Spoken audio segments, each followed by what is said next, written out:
Tom Girard. Good evening and welcome to Insight. I'm Tom Girard. In this, our last special on advertising in the 90s, we're going to take an in-depth look at a campaign which not only changed the world of advertising, but also found its way into the very fabric of modern-day society. I'm talking, of course, about the Gunnar Rehlin campaign.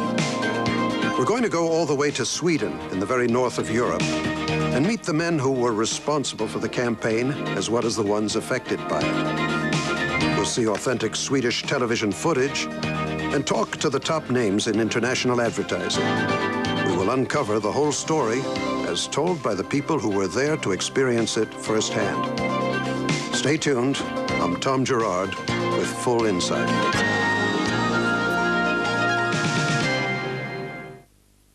It started a whole new era in advertising. For one thing, we didn't understand the language. And two, we had no idea who the son of a bitch was. Or three, what they were trying to sell. It was beautiful. It was completely beautiful. It was art in its purest form.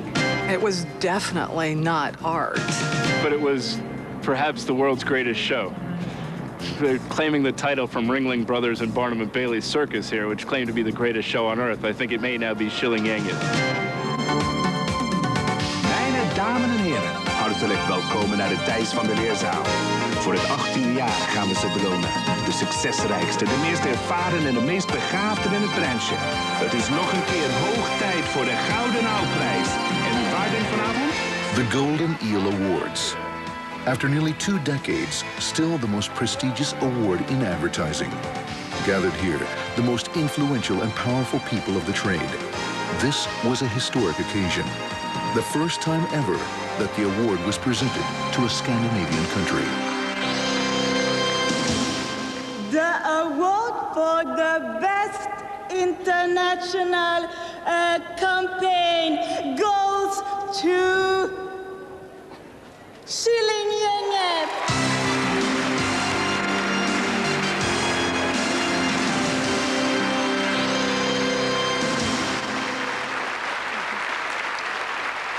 Killinggänget, do not...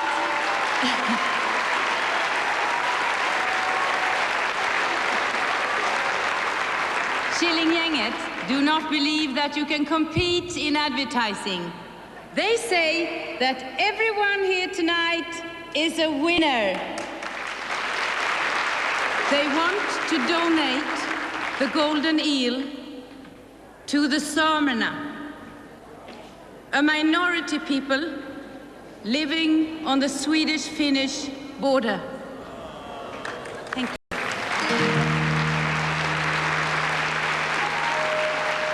The campaign for which the Killinggänget won the Golden Eel was the Gunnar Rehlin campaign. A campaign which had nothing to sell and nothing significant to say. That such a campaign should find acceptance in the brutally commercial world of advertising is in itself astounding. That it should reach beyond that world and into the hearts of millions of citizens throughout the world is nothing short of a sensation.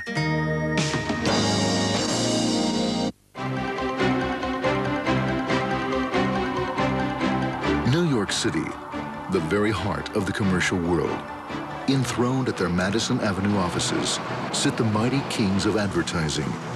Dick Johnson, brand identity manager, was deeply amazed by the fact that this revolutionary campaign was non-American. I was very influenced by it to understand that a country about which basically we don't know anything about was ingenious enough to come up with such a campaign that simply stunned the entire advertising world. I mean, took it by storm.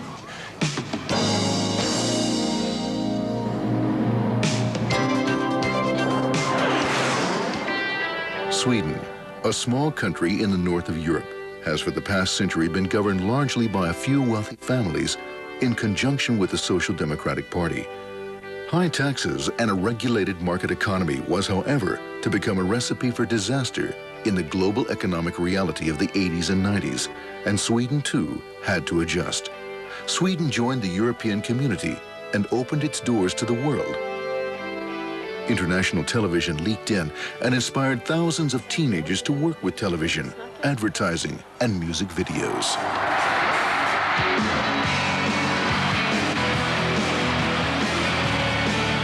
Once again, Sweden became a country to be recognized, giving rise to internationally renowned pop groups, advertisers, and music video directors. Jonas Åkerlund, the director of the video.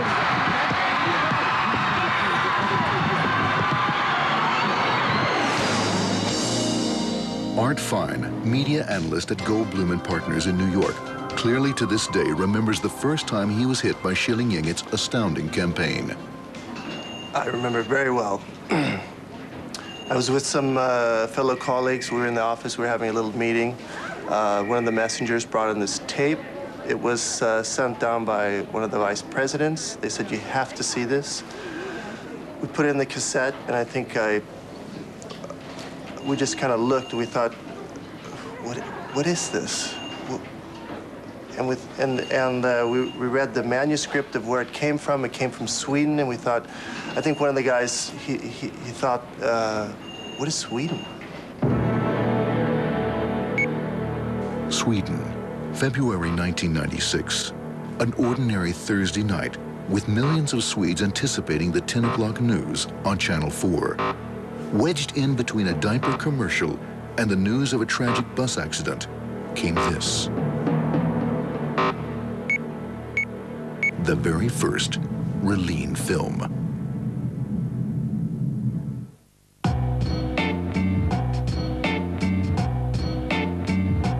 Det här är Gunnar Rehlin.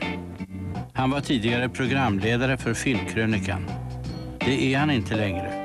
Han fick sparken för att han var okarismatisk och tråkig. Idag är Gunnar Rehlin bortglömd och ointressant.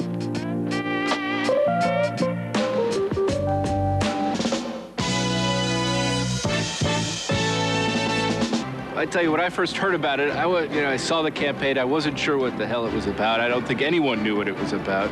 I think I was very perplexed. I didn't understand it. I didn't know what this was, but yet I had to find out. I think the genius of it is bringing reality into a fictional world. I mean, there was some kind of infomercial, but that's about all I could take away from it. Well, I felt that Gunnar was, I don't know, he as a person, I guess didn't say anything to me. He was just this person without a personality.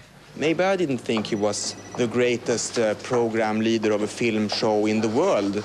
But on the other hand, I didn't hate him either. The films really, I think, captured something that was there and captured the nothingness that was there and made it into something. There was a complete, pure aesthetic. It was beautiful. It was completely beautiful. It's totally laughable. There's nothing revolutionary here. It's been done to death for years. The more I searched, the more I looked into it, I found nothing, but yet I wanted more. But even the Swedish audiences were not quite ready for this new form of advertising. It was shown on television and at movie theaters across the country, but only a handful of people took notice. The public at large felt confused, or perhaps just indifferent. When the Killinggänget started his campaign, he had already stopped being a TV personality, and that was one of the interesting things about this campaign.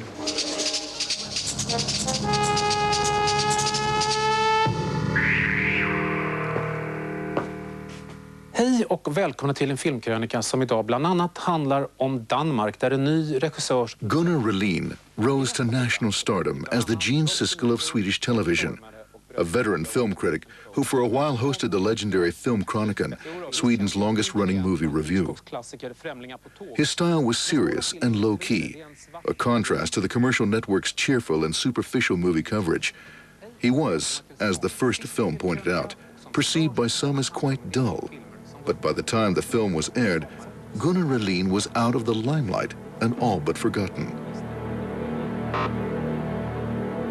With Killinggänget's second film, he once again rocketed into the national consciousness.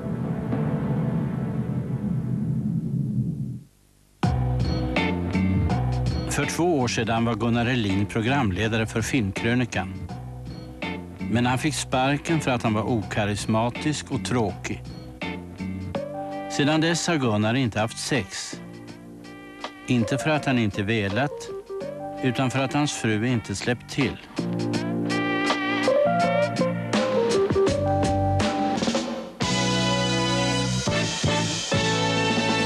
True art doesn't need words or language to be expressed properly, and it can be interpreted by whoever sees it in whatever way they'd like to see it.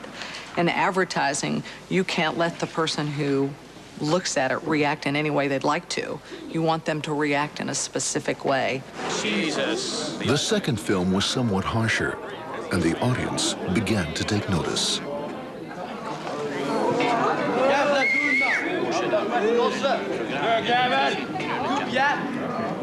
Men han fick sparken för att han var Sista lilla Gunnar Rehlin! Gunnar Rehlin-kampanjen har slagit rot. This is what I feel about the Swedish audience. They recognize that genius. It took them a while, just as it took us a while, but they recognize that genius. I think the fact that the Swedish advertising history is much more recent than American has certainly worked to the Swedes' advantage. But the Swedish audience is so much more sophisticated than the American audience, is that they like the sagas, they like the stories, they like being entertained. They will go out and buy the product anyway, and all that you have to do is show the product at the end, and they will immediately link the product with this great story. It's just so wonderful to see the creative people being able to be creative and not being tied into just a corner of selling a product and nothing but the product. Kalk för benstommen och protein. In social democratic Sweden, advertising has always had an ugly ring to it. The idea of selling a product is at odds with their toothless brand of capitalism. So, rather than going for the hard sell, Swedes have specialized in selling by means of corniness and silliness. The heroes of the advertising world being not macho hunks and sexy babes, but goofy nerds and laughable oddballs. This wimp factor has given the Swedes their own unique brand of advertising, where commercials have been geared to entertain rather than persuade by use of image. Giving sexual stereotypes an ironic twist and poking fun at the very idea of advertising itself, Swedish advertisers have still not come to terms with the fact that, although they may appear to be free and anarchistic, they are still at the service of the commercial world. Here you have a bunch of comedians, drifters, I would say. And they bring a whole new concept to my business, which I went to school for this for several years, and I've been several years within it. What they created was something that nobody could really touch, but it just created this global impact. It was art in its purest form. It was definitely not art. Actually, if you think about it, it was quite childish, actually. Kid stuff. What is art, anyways? I mean, art is life. All of life is art, and advertising is part of life, so advertising is art. I mean, it's obvious. The Killinggänget, when you look back on it, never really had a childhood. They went straight into acting. So I think if you really look back on it, that they were trying to create something that we all want and need, a proper childhood.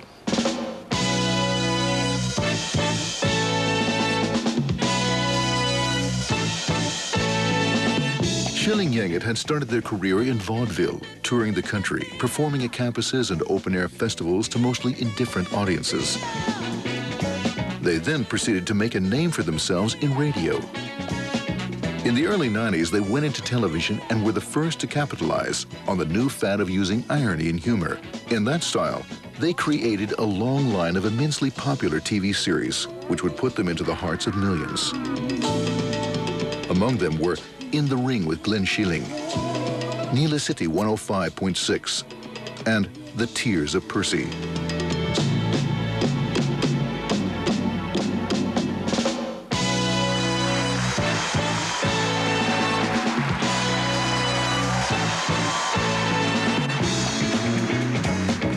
By the late 1990s, they had retired to a mansion in the south of Sweden.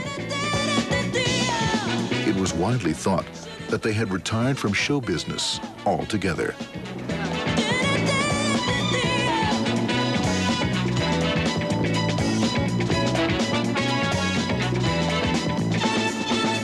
probably didn't know what to do with their lives. I think so. They started doing things that you can compare it to Elvis, things that just didn't make sense. I think that's what happened to them. This is the Killinggänget in the south of Sweden, where the Killinggänget wrote and edited the award-winning Gunnar Rehlin campaign. For the past 4 years, it's also been their home, in addition to being their dog-breeding genetic laboratory. Together, they've been living here with a chef, a maid, and 4 male servants. Reportedly, they take long walks together, but they rarely leave the premise. It's located behind this iron gate.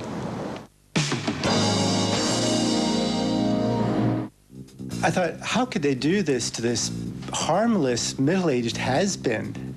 I mean, it was just so cruel.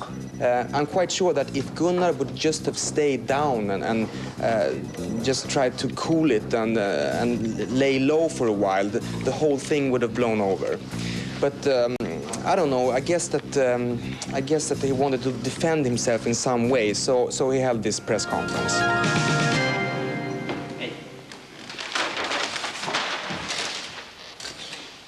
Hej och välkommen till presskonferensen.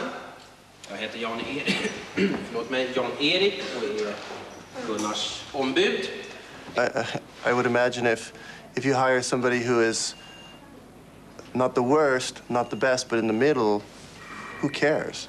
But the fact that he hired the worst person, that's publicity in itself. Här har vi lite material. There's the David and Goliath story right there. You have this Killinggänget, they're against the worst PR person and Gunnar Rehlin, and they're battling it out. And that's beautiful, I think. I think he created his own media hype right there. Birgitta kommer från Dagens Nyheter. Oj, hälsa Jocke Werner. Var befinner sig Gunnar just nu, idag? Han är på hemlig ort. Jaha. Vi på TV4 skulle vilja ha en liten personlig intervju. Ni får inte börja pressa Gunnar nu. Han är väldigt labil för tillfället. Allting måste gå igenom mig. Men jag kan säga så här. För TV4 finns det alltid plats. Gunnar, han är med oss på telefon här så ni kan få höra lite grann vad han har att säga. Ja. Ja, det är Rehlin. Nej. Hallå? Rehlin här, Gunnar Rehlin. Är det Gunnar? Hallå? Hej Gunnar, hej Gunnar. Ja, vi ska inte störa här för länge, men Jaha, nu är det någon som har någon telefon som ringer. Ja. Privat så kan ju du vara väldigt uppsluppen och rolig, eller hur? Ja. Svaret är ja. Fick ni med det? Den här frågan är lite privat, jag vet det, men visst har du haft sex de senaste 2 åren? Ja, flera gånger.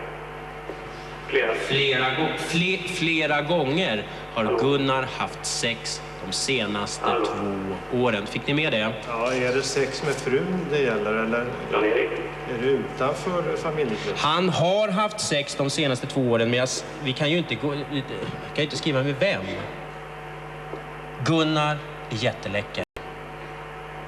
Han har alltid haft en massa tjejer runt omkring sig. Han är karismatisk. Han har haft sex de senaste 2 åren. Några frågor? To an excited world press at the old stock exchange in Stockholm 2 days later, Killinggänget made their first public statement regarding the matter.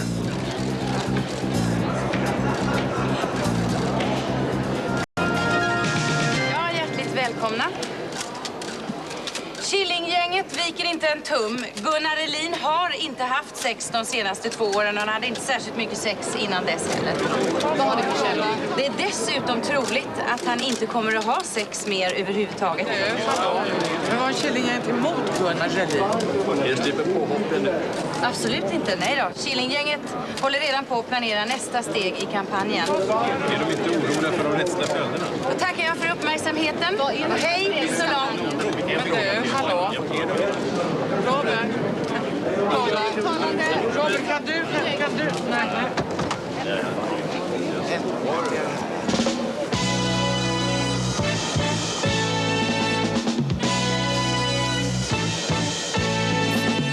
The campaign had an enormous impact. Gunnar, mördare! Gunnar, mördare! Ja, här har man köpt ett hus i ett lugnt område och sen blir det på det här viset. Det är inte bra. Men vad vet ni om de här anklagelserna? Vet ni att de är sanna? Eller? Nej, vet vi inte. Men det är ju så här att med alla de här olika typerna av anklagelser man utgår från att det ligger sanning någonstans i dem. Sen hur mycket, det vet man inte. Det är ju bara så. Ja, vi ska döda om han kommer ut. Han ska inte vara här. Porrgubbe alltihopa här. Titta här på bilen han har här. Va? Han har inte bilen i garage utan han har porr där inne. Och tänk på våra barn. Så vi vill inte ha honom här i området. Vid ett par tillfällen har ju Lisa kommit hem väldigt sent. När hon har gått från dagmamman som är här nere. Men vad har det med Gunnar Rehlin att göra? Jo, det har det att göra med, man har ju hört vad han gör mot barnen. Det har man ju hört. Det händer ju ingenting. Man ringer polisen, man går andra politiska vägar och ingenting händer. Vi kan för fan inte sova på nätterna här. Det är en jävla lök. Han ska ut. By this time, Gunnar had gone into hiding, and the only one talking was his agent. Vad är det för jävla kul med det här? Ta några billiga poäng på Gunnars bekostnad. Vad är det för kul med vilka tror de här Killinggänget att de är egentligen? Här kan ni...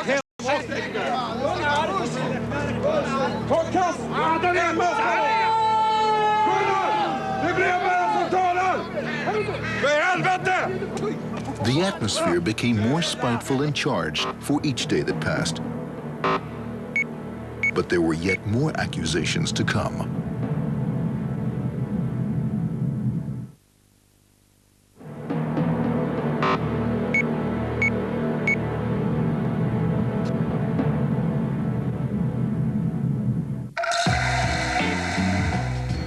Varje år begås 7500 inbrott enbart i Mälardalsområdet. Antalet brott ökar år för år och Gunnar Rehlin är en av inbrottstjuvarna. Gunnar Rehlin, han stjäl.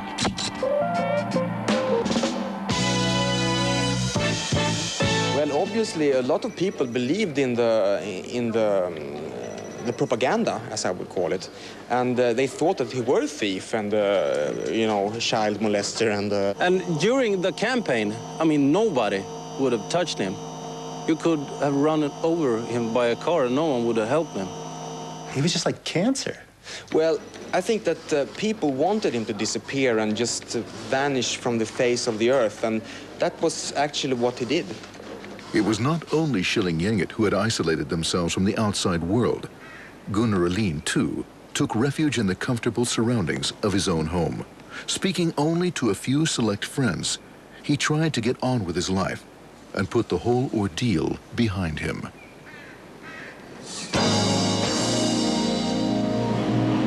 At Scandinavia's largest newspaper, Aftonbladet, the Evening Blade, we met Jan-Olof Andersson, fellow film critic and close friend of Gunnar Rehlin.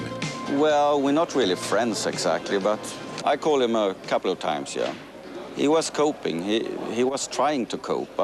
He had a lot of time to do things he didn't do otherwise. I guess he had a lot of spare time. Loneliness was taking its toll on Gunnar.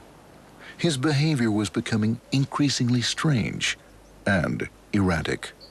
Jag gick över här och han kom ut och vi gick ut och jag tror vi stod ganska exakt här.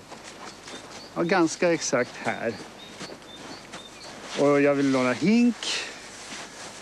Och så började han berätta att han hade gjort ett armborst. Vadå armborst? Ett armborst? Jaha, ett vapen som fungerar så. Kan man skjuta med det då? Nej, det är gjort av kött. Kött, jaha, kött. Griskött då. Jaha, så. Ja, kan man få låna? Du kan ju äta upp det, så jag lite. Nej, det går inte, sa han. Det går inte. Och han betedde sig väldigt underligt då. Då kände jag att det är djupt. Det här sitter djupt. Det är en dubbelnatur.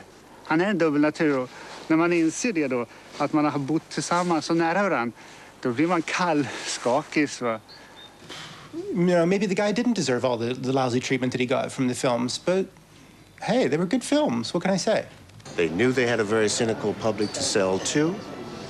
They knew they could get away with a certain amount of silliness. And they used the right formula at the right time. They planned every progression for every film. They wanted to see this reaction, and then the next film they wanted this reaction all the way to the end, because eventually there has to be an end. And they knew exactly how to end it.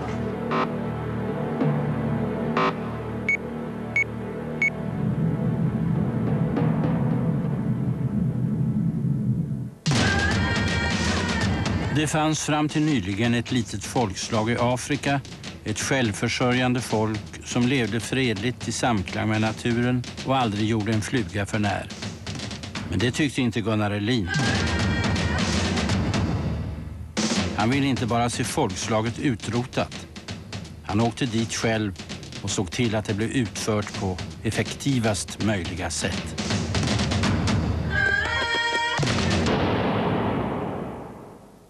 That shook me up a bit. After the genocide film, there was definitely a change of tide and in momentum. The whole thing sort of just blew up way out of proportion. Yes, it was highly immoral. But I don't think morality has anything to do with it. Everybody has anger in them. Everybody has hate, or they have jealousy. Then we knew it was time to get off that train, because then it had gone beyond the bounds of decency. To completely wipe out a whole tribe of people in Africa, I mean, it's just a bit too far-fetched, wasn't it? It could be disgusting, gross, everything, but you still watch it. It's like driving past a car accident, and you stop, and you watch it, and it horrifies you, but you keep watching it. You're somehow drawn into it. The genocide film came to have an enormous and immediate impact on the world of advertising, producing instant copycats like the Canon Judah Bower campaign. Judah Bower was the guitar player in a second division American neo-blues band, the John Spencer Blues Explosion. Canon used his name and likeness in a series of advertisements, depicting him as an environmental villain. I suppose we could go farther than that, but it's hard to imagine what. The more cynical the market, the more you dig down to come up and use your fantasy. I believe that the true test of advertising is to be able to sell anything to a most cynical public. Really? They've already shown us that there are no limits, that anything goes these days. Soon, the target of the smear campaigns became less important. All that was left was the aggression and the pitch, of course.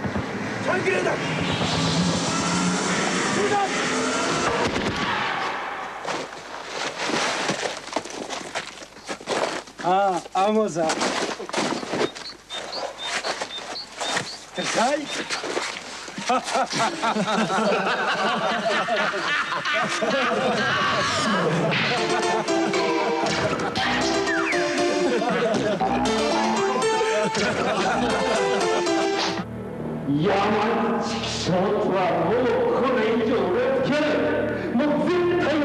In Japan, this was taken to greater lengths than anywhere else, discarding both the villain and the product. All that was left now was unfocused anger. You had to empathize with Rehlin and somehow were won over to his side in spite of all the cleverness that Killinggänget had put forward prior. The impact of the genocide film made Rehlin launch a counterattack. Much smaller in budget and much gentler in tone. It couldn't quite compete with the films of Killinggänget.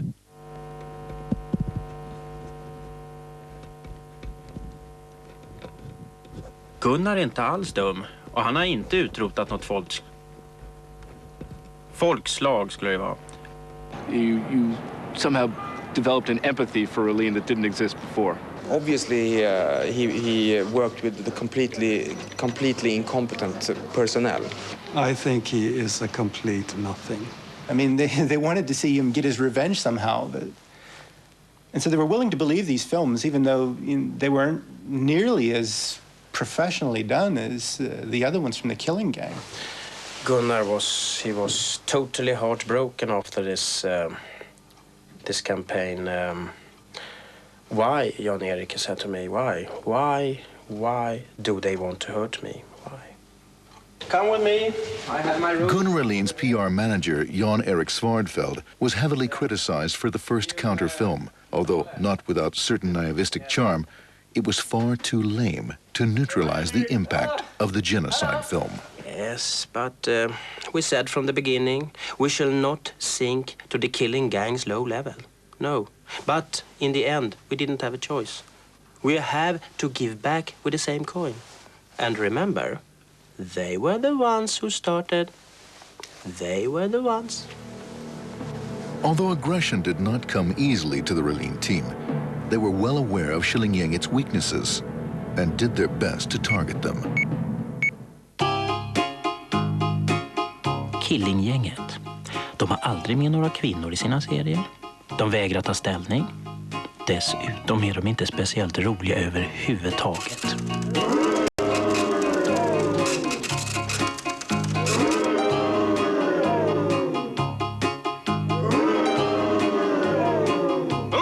There were never any women in their comedy.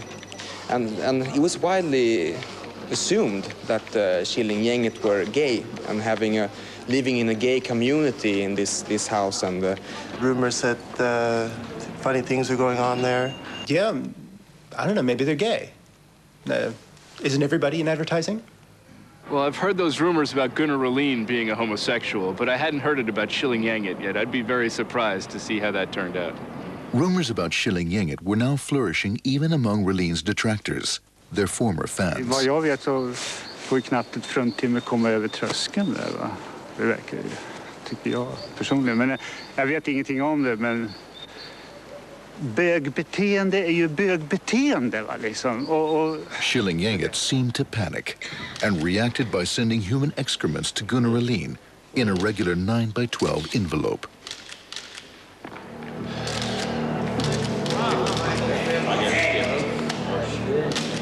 Det är ju förskräckligt. Att skicka bajs på posten. Tänk om några barn skulle få tag i det. Ja, det var kul till en början när de sa att han var tråkig, stel och okarismatisk. Men att skicka bajs, det är väl att gå för långt. Och skattebetalande och allt. Det är jag som betalar skatt och tv-licens. Och de är idioter. Att behandla en människa sådär. Att bo och stuga och allting. De är för fan perversa människor. Det är min mening. Punkt och slut. Ha så bra. Hej då. Ulf Schenkmanis torkar sig framifrån. The magic was gone.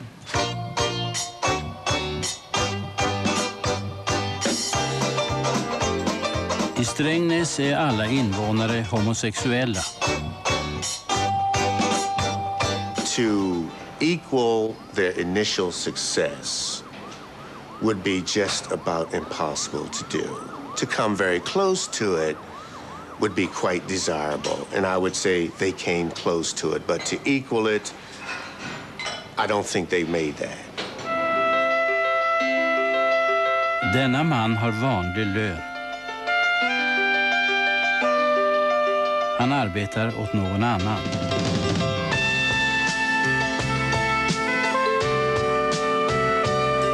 Och jag tycker att Killinggänget borde ta och se sig själva i spegeln och fråga sig själva vad de håller på med.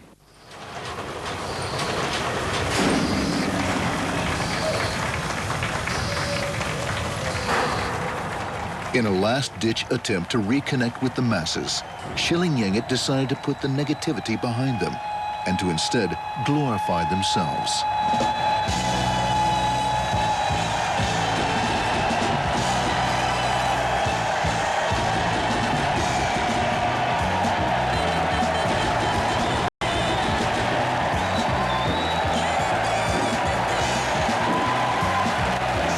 The element of surprise is generally regarded as the cornerstone of all comedy. Having surprised their audiences to the point of confusion, Killinggängets biggest surprise was yet to come.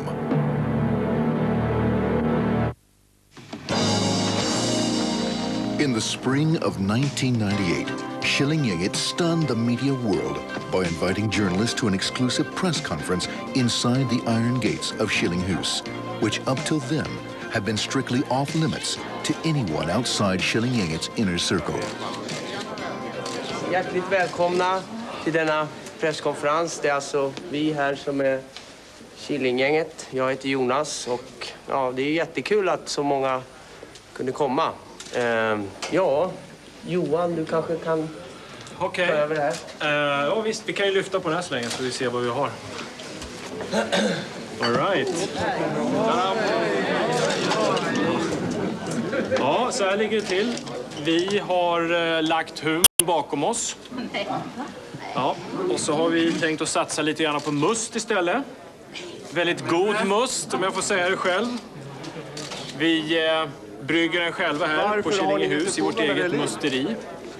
Varför har ni gett er på Gunnar Rehlin? Ja, det kommer att finnas påskmust, julmust och så kommer vi faktiskt att göra en allround-must som vi säljer resten av. Varför har ni gett er på Gunnar Rehlin? Nej, vi är intresserade att höra vad alla har att säga. Humor skapas ju inte i ett vakuum. Men en god must skapas i en tunna.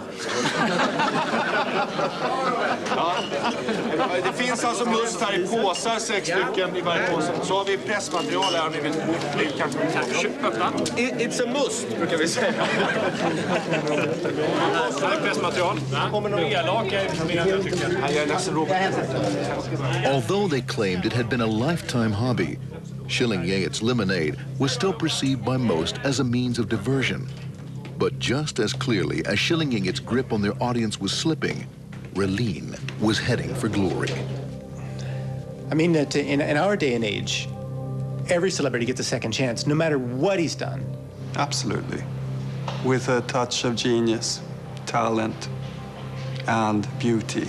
It's kind of like they sing in that song, you know, if Adolf Hitler flew in today, they'd send a limousine anyway. It was absolutely lovely, is that it was great seeing him return, is that here was a person that had been absolutely vilified on Swedish TV, and here he was back at the top of the form. You could see the glow in his face, you could see the happiness that it had, you could see basically just his ability to use public relations correctly. It was just very good use of advertising, it was good use of public relations, it was a good use of his personality, it was a good use of his prior experience as a movie critic, it was a good use of his respect that he had within the industry, and it was always nice to see sort of the underdog triumph over basically the advertising campaign that had been directed against him. But it was a tremendous comeback, and comeback he did, and what a tremendous comeback he had.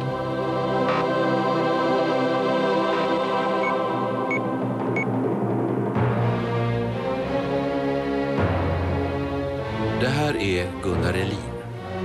För 3 år sedan fick han sparken från Filmkrönikan för att han ansågs vara okarismatisk och tråkig. Att bli arbetslös hör till det mest nedbrytande som en människa kan råka ut för. Men för Gunnar Rehlins del tog inte förödmjukelsen slut där.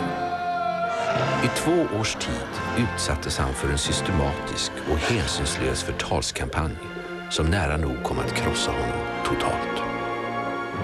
Hur skulle ni själva känna om hela samhället plötsligt vände sig emot er? Om ni plötsligt blev angripen av folk som ni inte känner, om även era vänner, föräldrar och barn inte längre orkade kännas vid er. Hur tror ni att det känns att hamna i en sån negativ spiral? Gunnar Rehlin var många gånger nära att ge upp, men det gjorde han inte. Han vill be alla er som rycktes med av den här förfärliga historien att ställa er följande frågor. Vad hände med kärleken? Vad hände med omtanken, medmänskligheten och den vanliga sunda anständigheten? Låt inte Gunnar Rehlins lidande ha varit förgäves. Ta reda på så mycket ni kan om en människa innan ni dömer henne. Låt oss gemensamt tvätta bort vår kollektiva skam. Låt oss alla få tillbaka vår värdighet genom att låta Gunnar Rehlin återfå sin. Låt hans namn än en gång bli synonymt med kvalitet och anspråkslöshet inom filmkritiken.